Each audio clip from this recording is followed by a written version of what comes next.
democracy in this country kasi hindi kayo elected ng tao.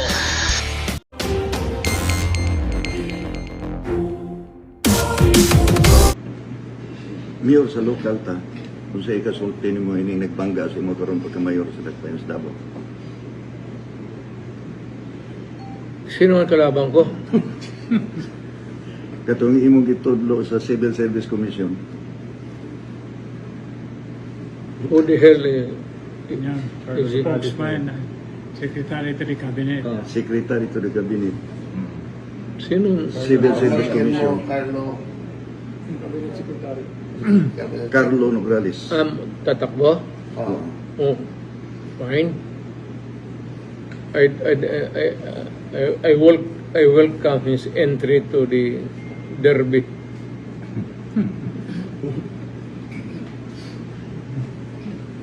Alam mo dito sa Davao, kung sino lang ang may gusto ng tao.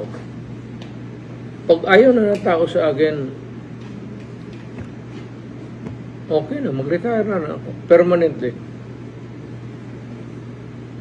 Pag natalo ako at ayaw na ng taga Davao sa akin. So,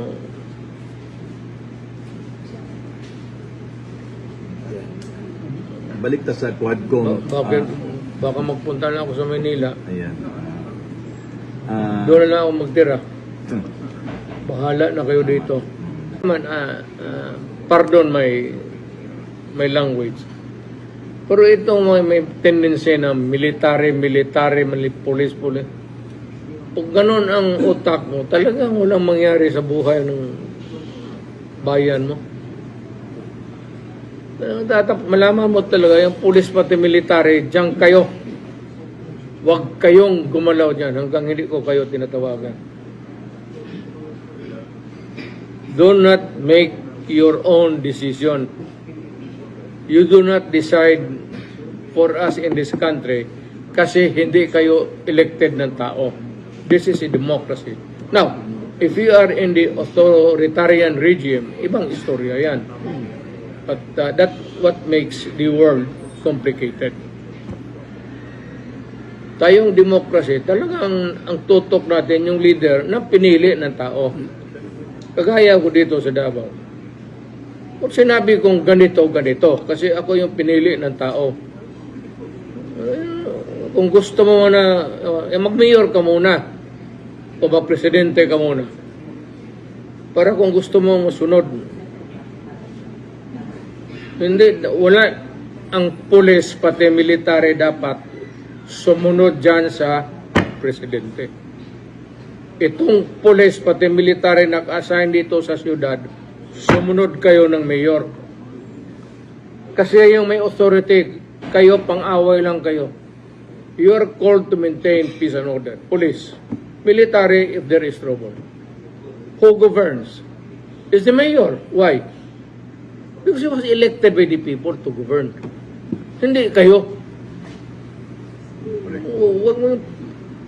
Huwag mo palakihin yung ulo mo na basta ikaw, may baril ka, military ka, shit. Ikipulis ka, no? Kaya ayaw ko yung dito sa Davao nung mayor na ako. Talagang stricto ako dyan sa itong mga pulis na to. Putang ina. Barilin ko kapag... Speaking of police, Mayor. Kaya may mga pulis sa tabi, tahimik. Mayor, ano ang aabangan ng mga taga Davao sa muling pagbalik ni Rodney Duterte? Ang pagbabalik. Wala na ako. Count me out. I am retired. As Mayor. As Mayor, ang pagbabalik, ano ang Hindi, aabangan? hindi na ako babalik. Wala na akong balikan.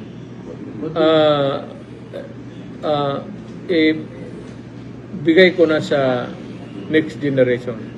Kanila ng panahon to nila Pulong, nila Inday. Hindi na ako makialam sa panahon na ito. Hindi ko na panahon. It's no longer my time. Sabi nga noon, there is always a time, Ecclesiastes 3, a time for everything.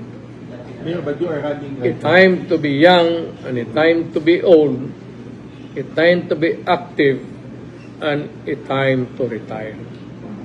I am retired. I am just waiting for my kamatayan ko. Para gusto ko, itabi na lang ako doon sa nanay, pati tatay ko dyan sa cemetery kasi mainggit ako sa kanila. Paghinga na sila eh. Hindi pa, because you're an mayor. Hindi na, wala na. Ayaw na.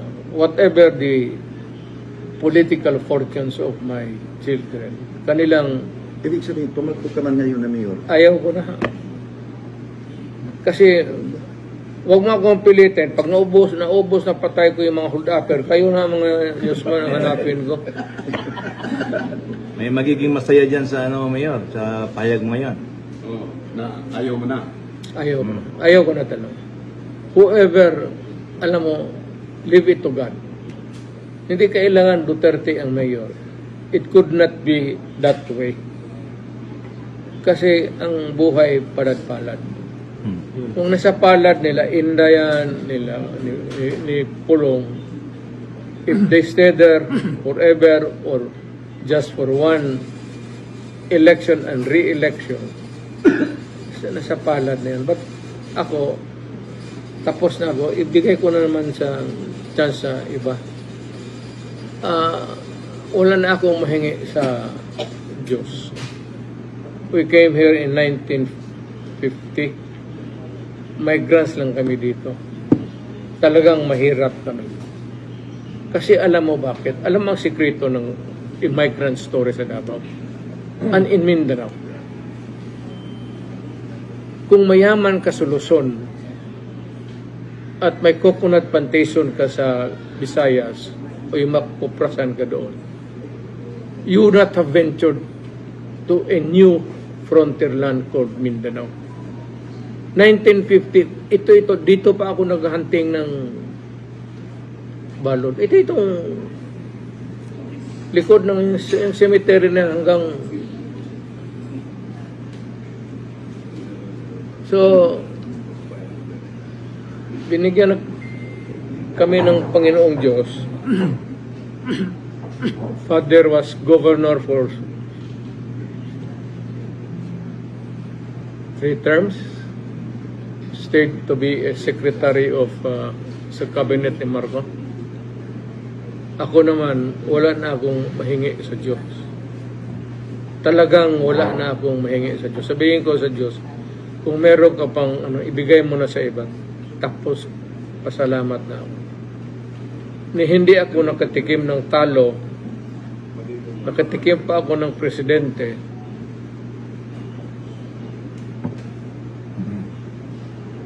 Nakatikim pa ako ng magagandang babae. So, what will happen now sa yung candidacy mayor? Ako? Ito muna. Said, ayaw ko na. Ayaw ko. Ibigay mo naman sa iba. Hindi kailangan Duterte ang ibigay mo naman sa iba. Pero bakit kandidato ka naman ngayon eh? Kandidato ka naman ngayon. Pwede ba pulihan mayor? Ayaw ko na. Ayaw ko na. Gusto ka na lang dagdag ng asawa na 3 ba? Kung kaligayahan mong kaya ang mayor naman kaligayahan, puro trabaho yan, kita. Kita hanggang ngayon, no?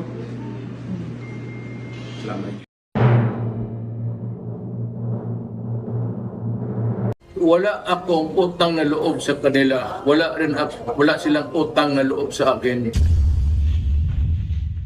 Kumusta kayong lahat dyan mga kababayan? Ito ang napakainit na balita ngayon. Matipid ang naging tugon ni Pangulong Ferdinand Marcos Jr. nang tanungin tungkol sa naging banta ni Vice President Sara Duterte.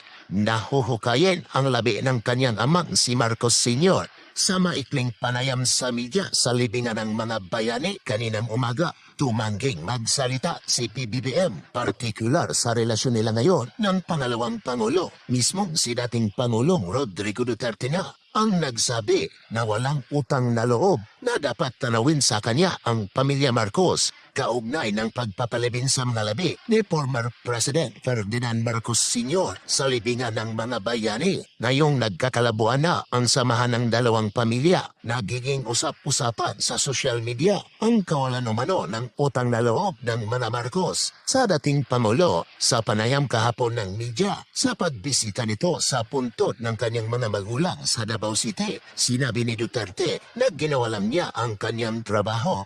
Wala akong utang na loob sa kanila. Wala silang utang na loob sa akin. Hindi utangan ng loob ito. Hindi kami magkilala, hindi kami magpinsan. Hindi ako naniningin. Trabaho lang ako.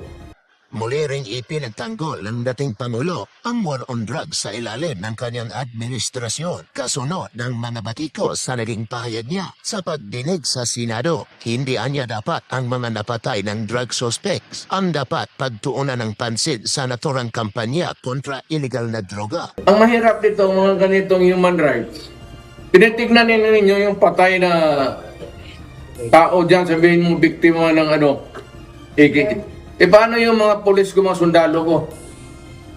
Ayan, nakalibing rin dito banda. Paano yan? Paano yung mga sibilyan? At paano yung mga pamilya dito sa Pilipinas na nasira ang buhay nila dahil sa droga? At ito naman ang good news mga kababayan matapos subukang idein patungkol sa kaso ng extrajudicial killing ang dating Pangulong si Rodrigo Duterte. Ilang makakaliwang grupo pati na ang senador na si Leila de Lima napahiya di umano matapos ibasura at gawing final ng korte ang desisyon nito na hindi nabuksan ang mga kasong pinipetisyon laban sa dating Pangulo. Ito ang tiniyak ng desisyon ng Korte Suprema kung saan ngayong araw November 1, 2024 4 na oras pa lamang ang nakakalipas. Kinumpirma na ang dismissal of human rights petition laban kay dating Pangulong Rodrigo Duterte at tila hindi na ito maaaring buksan pa ng kahit na sino. Ibinasura ng 14th Division of Court of Appeals noong June 28, 2018 ang petisyong inihain laban kay dating Pangulong Rodrigo Duterte patungkol sa tila pagkamatay ng mga kilalang aktivista na si Zara Alvarez, Ryan Hubilla at Nelly Valdesala. Ayon mismo sa desisyon ng Supreme Court, tapos na at hindi na kailangang buksan pa ang kasong ito dahil bukod sa nakalagay na sa Supreme Court's book ang nasabing desisyon ng 14th Division. May mga datos na nagpapatunay na mahina ang mga kasong isinampa laban sa dating pamahalaan ni former President Rodrigo Duterte kaya't naging final and executory ito.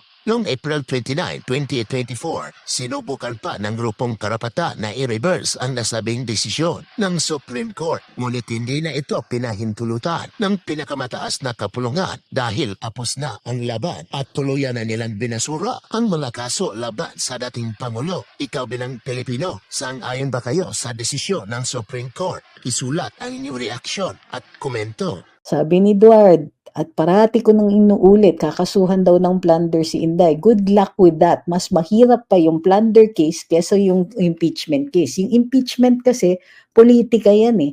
Pero pagka hukuman ang magde-decide, kailangan makuha nyo lahat ng elemento ng crime. Eh, nasan yung personal gain niya doon? Napunta ba sa kanya? Actually, baliktad. John Tribb said, hardliner lang naman si Digong pero forgiving nga si Inday. Hindi, tama. Hardliner lang naman si Digong pero forgiving nga si Inday. Napakatapang talaga tignan. Damage control ang ibig sabihin. They admit na may damage talaga. Totoo yan. Ano pa? Ang response ng ating Pangulo, meron siyang vlog na ganito yung nangyari. Ang daming ulan kasi kaya hindi maiwasan na bumaha. So he's trying to gloss over the issue of flood control. Ito yung problema. Damage control yan dun sa flooding, maigda-damage control pa sila dun sa Senate inquiry. In other words, it's working. Yung pag-raport natin, yung pag-react natin, itong ginawa ni Presidente Duterte, ni former President Duterte, refocuses the attention on the failings of this administration. Failing. Puro failing grade sila. Pagkatapos, they have the temerity, they have the kapal ng muka na mag-propose na baguhin ang saligang batas. So, yan ang konteksto ng lahat ng yan. Ngayon, alam natin na ayaw ng ng Kongreso talaga kay former President Duterte dahil siya yung nag-raise ng alarm tungkol dito sa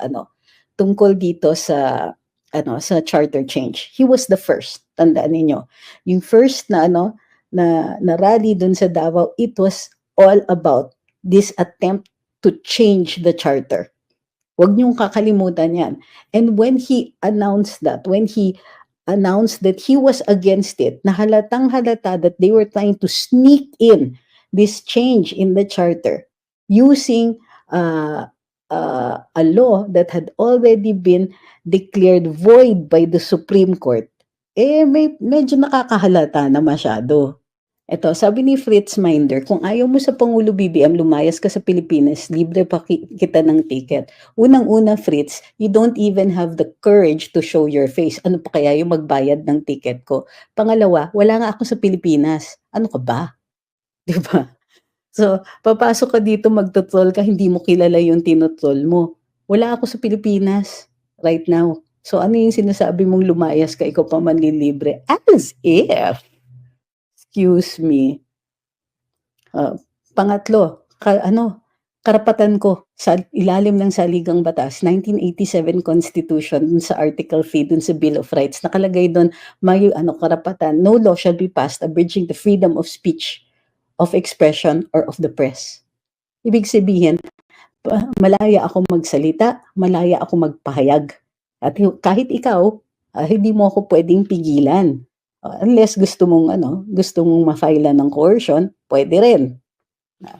Sabihin mo lang kung medyo ang ikaw mismo ay naghahanap talaga ng kulong, ako na, libre na kita doon. Type mo.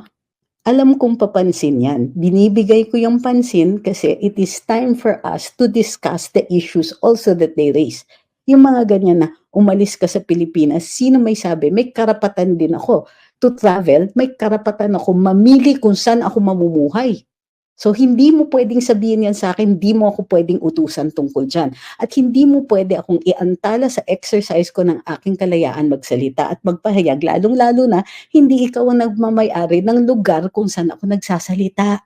So, ayan, dahil wala na siyang argumento, he goes back and says, kahit anong sabihin mo, Marcos is the best. Susme, yan ba yung tinatawag mong argumento? Hindi ka worthy opponent. That is the end of our engagement with you. Kasi wala kang argumento eh. That's it. All you're trying to do is ask us to leave the country. All you're trying to do is ask us to, what? To sit still while you try to find an argument pero all you can think of are insults. Or plain, ay Marcos is the best. Yun na yun. Makakonvince mo kami by saying that. Sabi ni Ma'am Bicolanang makulit, munta nga lang si Trillanes, wala nang ibang mukhang bibig kundi Duterte, pati ata sa panaginip, Duterte pa rin napapanaginipan. And yes, para dun sa mga magtatanong, hindi po si Trillanes ang nagdidirect nung mga pangyayari dyan sa Kongreso, ha? Hindi po siya ang leader ng Quadcom o nagbibigay ng direksyon sa Quadcom. Naku, ang tuwa lang noon na matawag siyang leader. Pero nanlilimos siya ng ebidensya at nakikipag-coordinate siya doon sa mga miyembro ng Quadcom o mga pinuno ng Quadcom nang sa gayon maadala niya or maisumiti niya bilang ebidensya. Of course, he wouldn't know evidence if it slapped him in the face. Bilang ebidensya dun sa hinahanda nilang o dun sa kanilang ikinakaso sa ICC. Sabi ni Vic Salvado, I have a different opinion on calling as another name for Risa Sara. They're not calling her that. They're using her term. It is not being used as her name. It is being used as a pang-asar. Kasi nakakaasar. Ang dami nang nagsabi nakakaasar pag sinasabi niya. So yung mga taong nag-uulit ng statement na yun, nang aasar. Yung sinasabi, when you call Martin Tambaloslos, it is clearly an insult. You are comparing him to a mythical creature that has itong isang pushback dahil nga dun sa paghihikayat ni Speaker Martin Romualdez daw. Okay, this is unverified. Pero nakakailang sources na ang nagsasabi sa atin na si Speaker Martin daw ay nag-utos na yung mga trolls ay mag-double time. So itong mga trolls na nandito na wala namang argumento, sadly, yung mga tipong magaling naman talaga si BBM. Paano naging magaling? Uy, gumawa kayo ng account ninyo at doon ninyo i-explain kung bakit siya magaling at paano, ano yung mga achievements niya. Right now, all he has been doing is making excuses for the failure of his administration to address life and death issues katulad ng crime rate, katulad ng ng flooding. Diyos ko po. Hindi na kayo nahiya, 'di ba? Hindi naman kayo nahihirinan sa mga sinasabi niyong ganyan. Sabi ni Ma'am Christine, daming ulan kaya bumaha. But hindi kasi well-maintained ang waterways when there's a budget for that every day para mabilis bumaba ang baha. Istoryahe itong Optics Pledge government. Totoo yan. Ang problema is, alam nila yan. So, pag maraming tubig, gets natin, there will be times talaga mahina ang drainage and therefore matagal bumaba. Pero kung maayos ang drainage, kahit anong dami niyan, mabilis pa rin yan bababa. So, yun yung ayan na ba yung damage control ninyo? Instead of ordering an investigation doon sa mga flood control projects, ay pinoprotektahan pa ni Pangulo yung mga posibleng maanomalya ng mga flood control projects na yan. Iniyabang niya 5,500 flood control projects. Tapos ngayon, he's making excuses for them. Wow! Ano yan?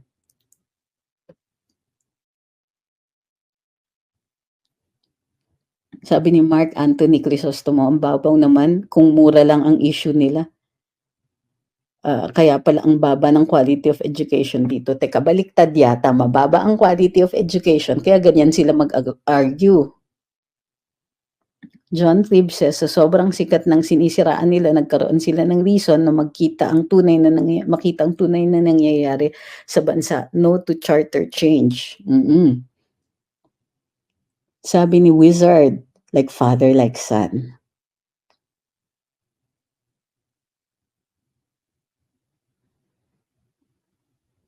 Okay? Bago tayo magpatuloy, huwag pong kakalimutan, like, share, follow, subscribe. Maraming salamat dun sa mga gifters dito sa atin sa TikTok. Hindi ko mabasa yung name. Si Joven, si Melissa Libre, Ifern,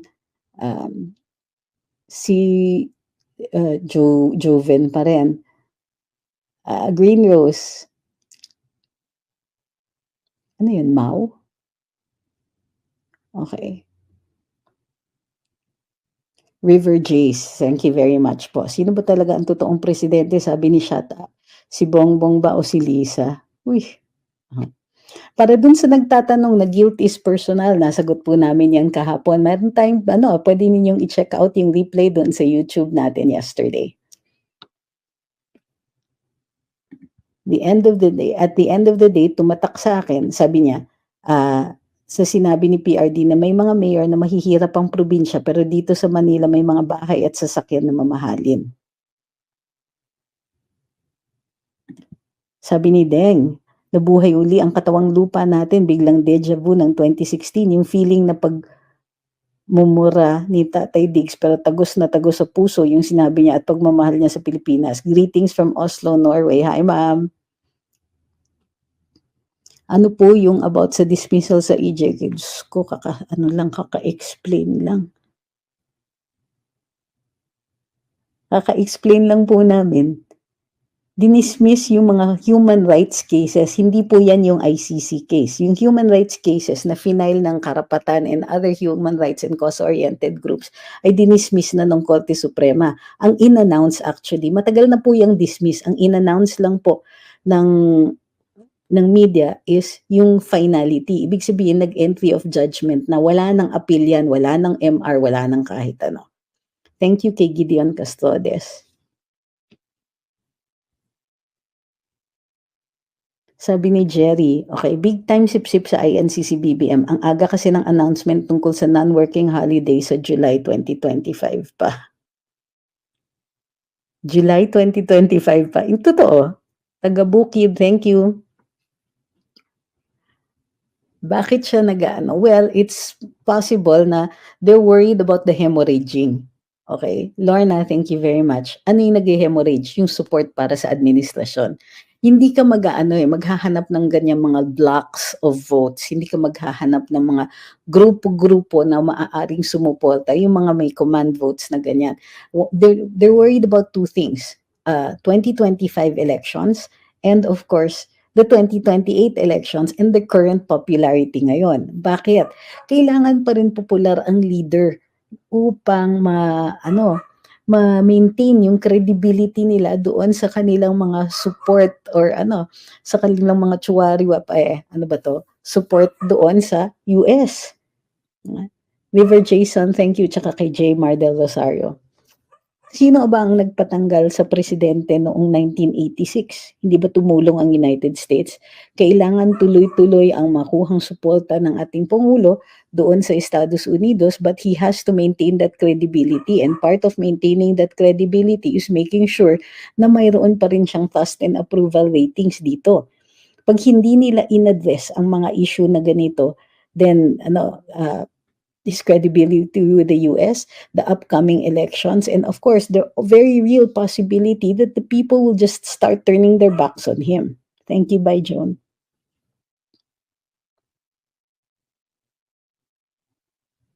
Sabi ni Kat, yung sa charter change, same timeline po ba yung sinabi ni Digong na rotten to its core ang Congress, kaya napiko ng mga congressmen? Rotten to its core. Timeline? Did Tatay talk about the timeline? Anong timeline po yung sinabi niya? Hi kay Warren Orique, magandang gabi daw from Zamboanga, Sibugay. Bakit si Romualdez at Saldico hindi pa nakakasuhan? I think it's a matter of gaining the evidence. Ang tanong is bakit hindi sila naiimbestigahan? Trabaho po yan ng ombudsman, lalo na pagka may mga raging public issue na ganyan, pwedeng mag-motu proprio or on its own ang ombudsman mag-imbestiga.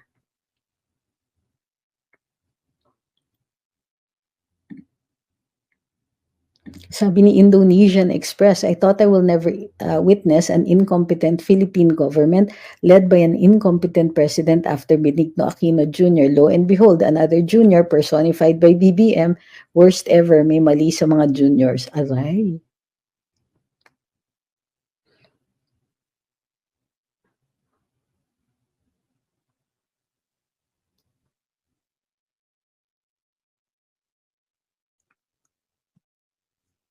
Sabi ni Wigden, kung Duterte magiging presidente, kawawa naman ang Pinas kasi alam natin na pag Duterte, they only move forward. Sino may sabi na ganun si Inday? What did Inday say? I don't forgive.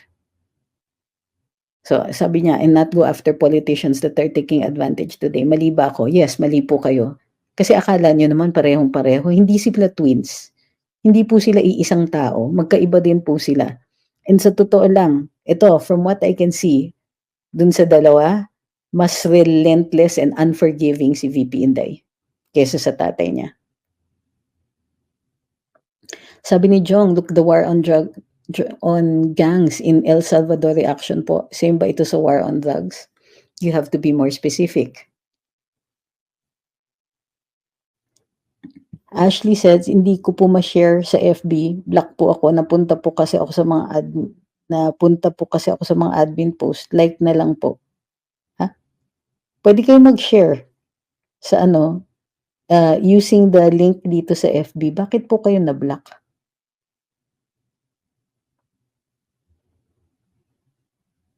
Sabi ni Billy, bakit hindi binabalita yung raid sa drug den? Binalita na po sa Malacanang Complex base sa opening statement ni PRD.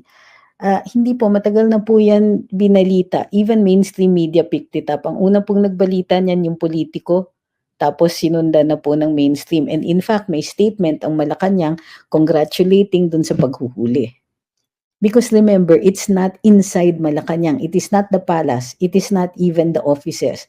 It is outside. When they said Malacanang Complex, it's San Miguel, actually, the district of San Miguel.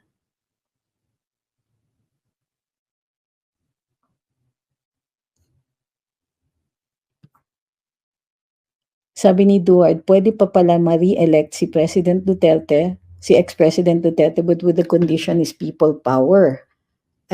Hindi re-election ang tawag dyan kasi babaguhin mo yung saligang batas. Revolusyon ang tawag dyan. Sabi ni Fermin, days of hearing in Quadcom were destroyed by a day of hearing in the Senate. Totoo yan. Very well said, sir. ano po qualifications for a certain thing to be considered as EJK. It doesn't even exist in our law. So EJK is actually an NGO term eh. So hindi ko rin naiintindihan bakit EJK, there's no crime na EJK dito sa Pilipinas. So what are you looking for na qualifications? Pero kung titingnan nyo yung term, kumbaga yung generic term, again, it is not a crime here in the Philippines. The generic term of EJK means that there are extrajudicial. Ibig sabihin, well, lahat naman ng killings extrajudicial kasi the only judicial killings are the death penalty. Walang death penalty dito sa Pilipinas. Ngayon, in some other jurisdictions, ang EJK, they refer to them as state-sponsored unaliving. Okay? Ibig sabihin, may polisiya ang estado na mag-order ng mga ng pag-unalive of a certain class of people or group of people, identifiable group of people. Jairus Galeos Vlog says, walang mag-iimbestiga kay Tambi at Saldi kasi hindi mabibigyan ng budget. Mayroong mga hindi kailangan po, automatic ang allocation nila at ina-approve lang po yan ng Kongreso. Pwedeng hindi sila mag-approve ng padagdag, pero hindi sila pwedeng magbawas. So halimbawa, ang hudikatura, ombudsman is another one. Hindi po talaga pwede silang bawasan ng budget at hindi pwedeng i-hold ang budget ng mga yan. Doon sa mga constitutional commissions, hindi po pwede, yung mga constitutional bodies, hindi po pwedeng bawasan o tanggalan ng budget ang mga yan. Sabi, pag nanalo ba si Sara at Digong tapos bumaba, wag naman tas. Ano yung tas? Tapos bumaba si Sara, matik na presidente uli si Digong. You're looking at a scenario where VP Inday runs for president, tapos vice president niya tatay niya. If VP Inday resigns or becomes incompetent, then yes, the succession is to the vice president. Opo, ang binabawal ng saligang batas, re-election, hindi succession. So he can become president by succession. Totoo ba ang budget issue ni Sara? Hindi. Actually, hito ang tinatawag dun sa ginagawa ng Kongreso. They are explaining, kumbaga, they are taking everything out of context. Halimbawa, sinasabi nila, impeachable offense daw yung notice of disallowance. Hindi totoo yan kasi otherwise, ang daming nasisante sa gobyerno, including the president, maaari siyang ma-impeach kung meron siyang notice of disallowance. Because, let's face it, lahat po halos ng ahensya, paminsan-minsan, meron talagang notice of disallowance. Walang nakaka-escape ng ganon. Why? A notice of disallowance basically is something that you can still argue. So, ibig sabihin, pag may notice of disallowance ka, mag-justify ka. COA, hindi dapat kayo nag-disallow dito because we did this according to ganyan. Pagka dinisallow pa rin, actually, they can be taken to court. Yung COA na imanda mo sila na i-clear ninyo ito because may grave abuse of discretion kayo dahil dinisallow ninyo yung paggastos na ganito.